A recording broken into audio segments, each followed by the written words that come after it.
Hallo und herzlich willkommen bei Deutsch klingt. Wir freuen uns sehr, dass du heute wieder dabei bist. Hallo, auch von mir. Heute haben wir ein wirklich wichtiges Thema. Stell dir mal vor, du bist in Deutschland, du wachst morgens auf und fühlst dich einfach gar nicht gut. Oh ja, die Situation kennt wohl jeder. Der Kopf tut weh, der Hals kratzt, man muss zum Arzt. Genau. Und das kann ganz schön stressig sein, oder? Vor allem in einer Fremdsprache. Absolut.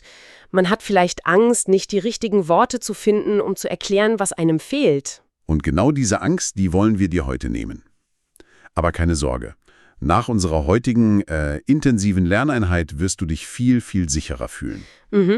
Wir bereiten dich wirklich Schritt für Schritt auf den nächsten Arztbesuch vor.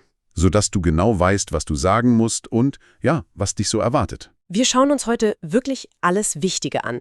Wir fangen mit dem Grundwortschatz an, also Körperteile, Symptome. Klar. Dann üben wir, wie man am Telefon einen Termin macht. Und zum Schluss, da simulieren wir dann das Gespräch direkt mit dem Arzt in der Praxis. Und wir haben ganz viele praktische Beispieldialoge für dich vorbereitet. Die sprechen wir extra langsam und deutlich, damit du alles gut verstehen kannst. Und auch nachsprechen kannst, das ist ja wichtig. Genau. Also, bleib unbedingt dran. Und falls du unseren Kanal Deutsch klingt noch nicht abonniert hast, dann ist jetzt der perfekte Moment dafür. Stimmt. Klick doch mal schnell auf den Abo-Button, damit du keine unserer Lektionen mehr verpasst. Okay, fangen wir an. Das Wichtigste beim Arzt ist ja, dass man sagen kann, wo es weh tut. Absolut. Das ist die Basis. Wie beschreibt man denn Schmerzen auf Deutsch? Fangen wir also ganz am Anfang an. Mit den Körperteilen und den Schmerzen. Oft ist das Deutsche hier ja sehr logisch, man kann Wörter einfach zusammensetzen. Das stimmt. Man nimmt das Körperteil und fügt das Wort Schmerzen hinzu. Das ist ein sogenanntes Kompositum. Ein zusammengesetztes Wort. Das ist praktisch. Sehr praktisch. Nehmen wir zum Beispiel das Körperteil der Kopf. Also, wenn der Kopf wehtut, dann habe ich... Kopfschmerzen. Genau. Der Kopf plus die Schmerzen wird zu die Kopfschmerzen. Das ist ja wirklich einfach. Ganz genau. Und das funktioniert mit ganz vielen Körperteilen. Der Hals. Wird zu die Halsschmerzen. Richtig. Und der Bauch? Die Bauchschmerzen. Perfekt. Und wenn man vielleicht zu schwer gehoben hat, was hat man dann oft? Dann hat man die Rückenschmerzen. Super. Das ist eine einfache Regel. Die kann man sich echt gut merken. Aber es gibt natürlich noch viele andere Symptome. Klar.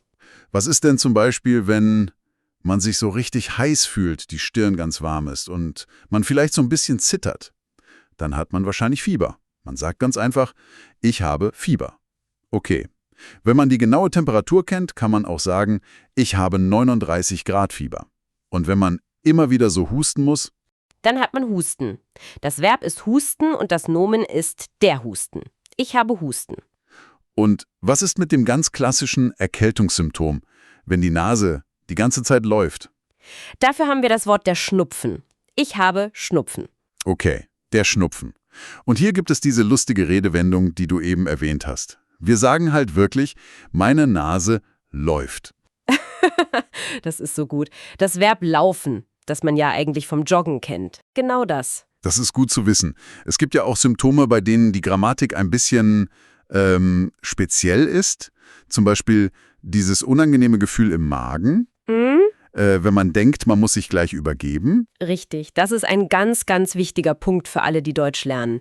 Man sagt hier nicht, ich bin übel oder ich bin schlecht. Das wäre falsch. Ah, okay. Wie sagt man es denn richtig? Die korrekte Formulierung ist eine Dativkonstruktion. Man sagt, mir ist übel oder mir ist schlecht. Mir ist übel, also das Gefühl passiert mir. Das ist der Dativ. Ganz genau. Das Gefühl, die Übelkeit, ist hier quasi das Subjekt. Das muss man sich einfach einprägen. Das merke ich mir. Und wenn es dann ganz schlimm wird und das Essen wieder hochkommt? Dann muss man sich übergeben. Das ist ein trennbares Verb. Okay. Im Präsens sagst du. Ich glaube, ich übergebe mich gleich. Und wenn es passiert ist, im Perfekt. Ich habe mich heute Morgen übergeben. Verstehe. Ein anderes wichtiges Wort in dieser Kategorie ist der Schwindel. Also dieses Gefühl, wenn sich alles dreht. Ja, wenn man das Gleichgewicht verliert. Und auch hier benutzen wir wieder diese spezielle Dativkonstruktion. Also nicht ich bin schwindlig, Nein, genau. sondern Mir ist schwindlig. Okay, also eine gute Eselsbrücke für euch zu Hause. Die 2 Sätze mit dieser speziellen Grammatik sind: Mir ist übel und mir ist schwindlig. Perfekt. Die muss man lernen. Und ein letztes Wort, das auch sehr unangenehm ist, wenn man sehr oft auf die Toilette muss. Dafür gibt es das Wort der Durchfall. Hier ist die Grammatik aber wieder ganz einfach. Wie sagt man das? Ich hab Durchfall. Puh, das war schon eine ganze Menge an wichtigem Vokabular. Ja, das stimmt. Jetzt eine kleine Übung für dich zu Hause. Welche Symptome hattest du das letzte Mal, als du krank warst? Versuch doch mal, einen Satz zu formulieren und schreib ihn uns in die Kommentare. Ich hatte letzte Woche Fieber und Halsschmerzen. Wir sind echt gespannt auf eure Sätze. Absolut. So, okay. Du weißt jetzt also, wie du deine Symptome beschreiben kannst. Der erste Schritt ist geschafft. Genau. Der nächste logische Schritt ist dann der Besuch in der Arztpraxis. Wenn du dort ankommst, wohin gehst du als erstes? Man geht zur Anmeldung. Man nennt diesen Bereich auch die Rezeption oder manchmal auch der Empfang, oder? Richtig. Und dort gibt es ein paar Schlüsselwörter, die man unbedingt kennen sollte, um sich zurechtzufinden. Fangen wir mit dem allerwichtigsten Wort an. Der Termin. Ja, der Termin. Das ist die Verabredung mit dem Arzt. In Deutschland ist es halt super wichtig, vorher anzurufen und einen Termin zu vereinbaren. Spontan hingehen ist schwierig. Sehr schwierig. Meist nur in Notfällen. Und ganz wichtig, sei pünktlich. Immer. Dann, extrem wichtig, vielleicht das Wichtigste überhaupt, Ich weiß, was du meinst. die Versichertenkarte. Oh ja, die kleine Plastikkarte, deine Krankenversicherungskarte. Ohne diese Karte wird eine Behandlung sehr, sehr kompliziert. Also die auf keinen Fall vergessen. Niemals. Niemals! Wenn du die Karte dann abgegeben hast, bittet man dich normalerweise, im Wartezimmer Platz zu nehmen. Das Wort erklärt sich ja von selbst. Es ist der Raum, in dem man wartet, bis man aufgerufen wird. Genau. Und der Ort, an dem das alles stattfindet, also die ganzen Räume vom Arzt, wie nennt man das? Das ist die Praxis. Wir sagen also nicht Arztbüro, sondern Ich gehe in die Arztpraxis. richtig. Und wann kann man in die Praxis gehen? Nur während der? Sprechstunde. Das sind die offiziellen Öffnungszeiten der Praxis. Also die Zeiten, in denen der Arzt Patienten empfängt. Ganz genau. Perfekt. Und jetzt noch 2 super wichtige Begriffe, die oft für Verwirrung sorgen können. Zuerst der Hausarzt. Der Hausarzt. Das ist dein Allgemeinarzt, dein erster Ansprechpartner für fast alle gesundheitlichen Probleme. Er ist also wie so ein Lotse im Gesundheitssystem. Ein Lotse, das ist ein gutes Bild. Man muss sich in Deutschland normalerweise einen festen Hausarzt suchen. Und was passiert, wenn der Hausarzt ein Problem nicht selbst behandeln kann? Sagen wir mal, ein kompliziertes Knieproblem. Dann schickt er dich zu einem Spezialisten. In diesem Fall wäre das ein Orthopäde. Und dafür bekommst du ein ganz wichtiges Dokument. Und das nennt sich? Die Überweisung. Die Überweisung. Ohne dieses Papier vom Hausarzt kriegt man bei vielen Fachärzten gar keinen Termin, oder? Genau. Das ist oft die Eintrittskarte zum Spezialisten. Okay, das Vokabular für die Anmeldung haben wir jetzt. Lass uns doch mal reinhören, wie so ein typisches Gespräch an der Rezeption klingen könnte. Gute Idee. Wir lesen das jetzt ganz langsam vor. Du bist mal der Patient und ich bin die Person an der Rezeption. Einverstanden? Los geht's. Als Rezeption? Guten Morgen, wie ist Ihr Name bitte? Guten Morgen, mein Name ist Peter Schmidt. Ich habe um 10 Uhr einen Termin bei Frau Dr. Kowalski. Danke, Herr Schmidt. Sind Sie zum ersten Mal bei uns in der Praxis? Nein, ich war schon einmal hier. Gut, dann habe ich Ihre Daten schon. Darf ich bitte Ihre Versichertenkarte für dieses Quartal einlesen? Selbstverständlich. Hier ist sie. Vielen Dank. Nehmen Sie bitte im Wartezimmer Platz. Der Doktor ruft Sie dann auf. Das war ein Standarddialog. Ziemlich einfach, oder? Ja, total. Aber was passiert, wenn man zum allerersten Mal in dieser Praxis ist? Dann braucht die Rezeption ja mehr Informationen? Stimmt. Hören wir uns das auch einmal an. Ich bin wieder die Rezeption. Okay, und ich bin wieder der Patient, der zum ersten Mal da ist. Guten Tag, mein Name ist Schmidt. Ich bin heute zum ersten Mal hier und habe einen Termin. Herzlich willkommen in unserer Praxis, Herr Schmidt. Ihr Geburtsdatum bitte. Der 12. März 1999. Danke. Haben Sie eine Überweisung von Ihrem Hausarzt mitgebracht? Ja, hier, bitteschön. Super, danke. Da Sie neu bei uns sind, füllen Sie bitte noch dieses Formular aus. Das ist unser Anamnesebogen. Danach können Sie sich ins Wartezimmer setzen. Dieser Anamnesebogen, was ist das genau? Das ist ein Fragebogen.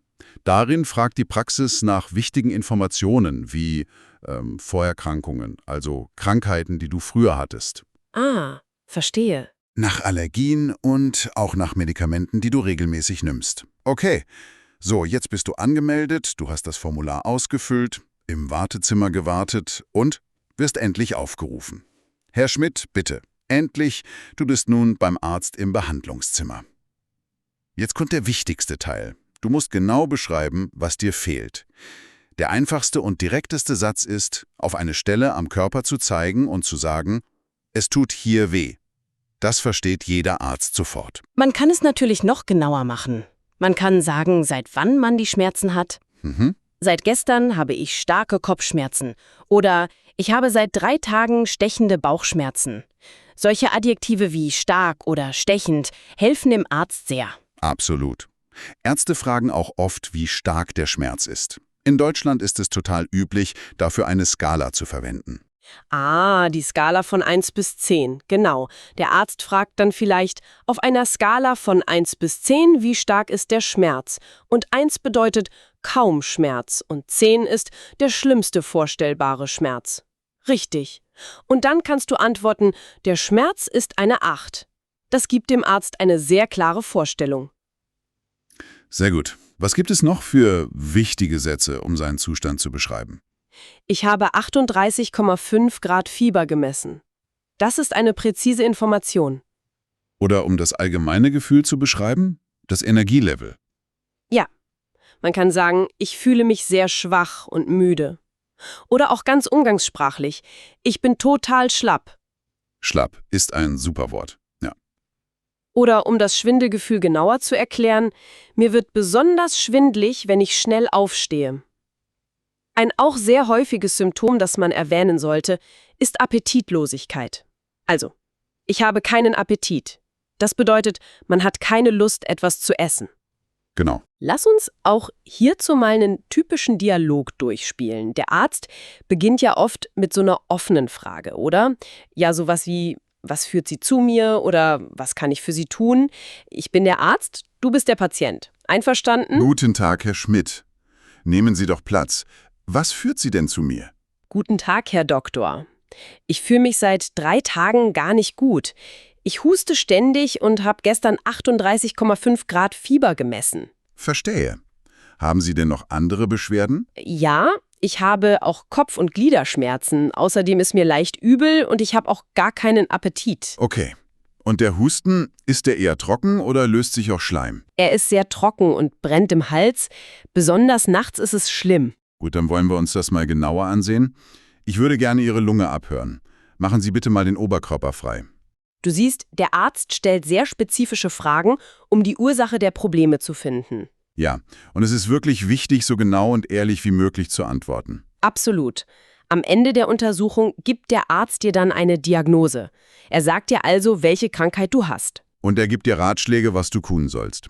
Und dafür benutzt er oft den Imperativ, also die Befehlsform. Damit die Anweisungen ganz klar sind. Genau. Nehmen Sie diese Tabletten 3-mal täglich nach dem Essen. Das ist eine sehr klare Anweisung. Oder ein allgemeinerer Ratschlag, auch im Imperativ, ruhen Sie sich die nächsten Tage gut aus. Manchmal wird es aber auch höflicher formuliert, oder?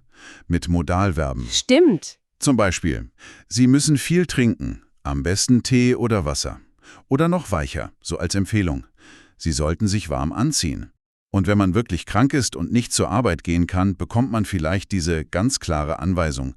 Sie dürfen die nächsten 5 Tage nicht arbeiten. Genau, das ist dann die Grundlage für die Krankschreibung. Manchmal gibt es ja auch Ratschläge für den Lebensstil. Ja, die über die akute Krankheit hinausgehen. Zum Beispiel, vermeiden Sie schwere und fettige Mahlzeiten. Das heißt also, du sollst leicht verdauliches Essen zu dir nehmen. Machen Sie täglich einen kurzen Spaziergang an der frischen Luft. Das stärkt das Immunsystem. Und eine wichtige Anweisung für die Nachsorge, also um zu kontrollieren, ob es besser wird. Die Kontrolle. Da sagt der Arzt vielleicht, kommen Sie in einer Woche zur Kontrolle zurück. Das bedeutet, du sollst in einer Woche wieder in die Praxis kommen. Das sind alles sehr klare Anweisungen. Es ist so wichtig, sie gut zu verstehen. Und wenn du etwas nicht verstehst, frag unbedingt nach. Ja, bitte. Einfach sagen, Entschuldigung, können Sie das bitte wiederholen? Genau. So.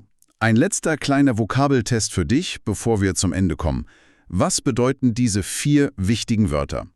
Das erste Wort ist das Rezept.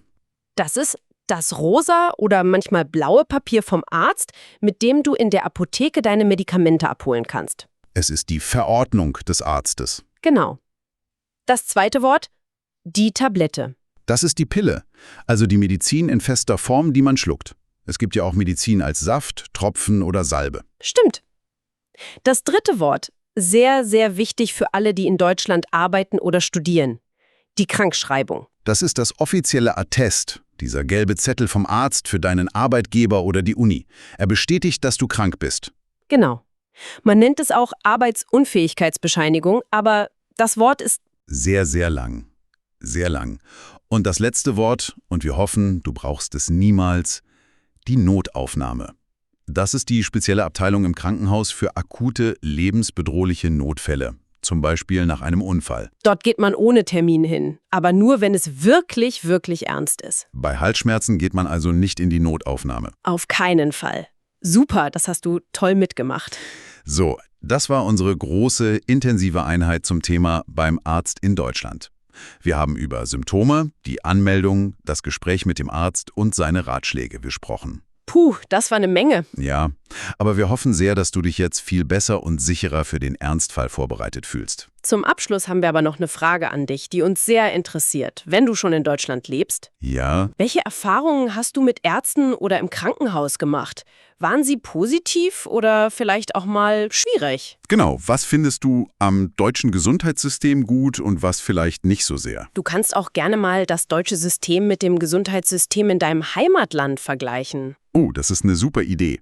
Was sind da die größten Unterschiede? Gibt es bei euch auch dieses Hausarztsystem mit Überweisenden? Muss man bei euch auch lange auf einen Termin beim Spezialisten warten? Schreibt uns doch mal deine Gedanken und deine Geschichten in die Kommentare. Wir lesen wirklich alles und freuen uns total auf den Austausch mit dir. Absolut. Und wenn dir diese Folge geholfen hat, dann würden wir uns riesig über einen Daumen nach oben freuen, also ein Like. Und am allerwichtigsten, abonniere unseren Kanal Deutsch klingt, damit du keine unserer zukünftigen Lektionen verpasst. Vielen Dank fürs Zuhören und fleißiges Mitlernen. Bleib gesund oder, falls du gerade krank bist, gute Besserung. Bis zum nächsten Mal. Tschüss und pass auf dich auf.